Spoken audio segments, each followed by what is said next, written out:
काय करायला निघालं हे महाराष्ट्र सरकार? आज मागासवर्गीय महिला विद्यार्थ्यांना अटक केली। किती आंदोलन करायची? गेल्या 6 महिन्यापासून मागासवर्गीय विद्यार्थी जे बार्टीने पात्र केलेले 763 विद्यार्थी, 2 वेळा या आंदोलनाला मी भेटी दिलेल्या आहेत। राज्यव्यापी मुद्दा झालेला आहे। आज जागतिक महिला दिन आहे। सीएसटीच्या बाजूला सेल्फी पॉइंट उभा केलाय महिलांच्या सेल्फींसाठी। आझाद मैदान, मुंबई, पुणे या ठिकाणी बार्टीच्या विद्यार्थ्यांचे आंदोलन सुरू आहे।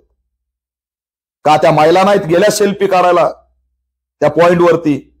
त्यांनी आंदोलनाची सेल्फी काढण्याचा प्रयत्न केला। मुंबई पोलिसांनी त्यांना ताब्यात घेऊन अटक केली। जागतिक महिला दिनी महिलांना अटक करताना मुंबई पोलिसांना लाज का वाटली नाही? गृहमंत्री देवेंद्र फडणवीसला लाज का वाटली नाही? 6 महिने विद्यार्थी उपाशीपोटी आंदोलन करतायत, आई वडिलांना सोडून आंदोलन करतायत। एकनाथ शिंदेंचं या घटनेकडे लक्ष नाही।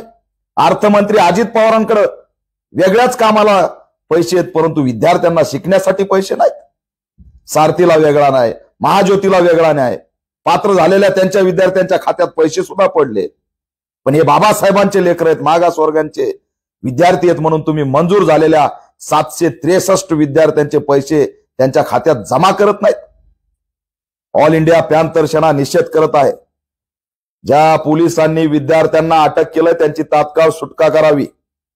याद राखा, दलित विद्यार्थी आहेत म्हणून जर गळचेपी करून दडपशाही करून त्यांचं आंदोलन मोडीत काढण्याचा प्रयत्न केला तर घाट पॅंथरशी आहे।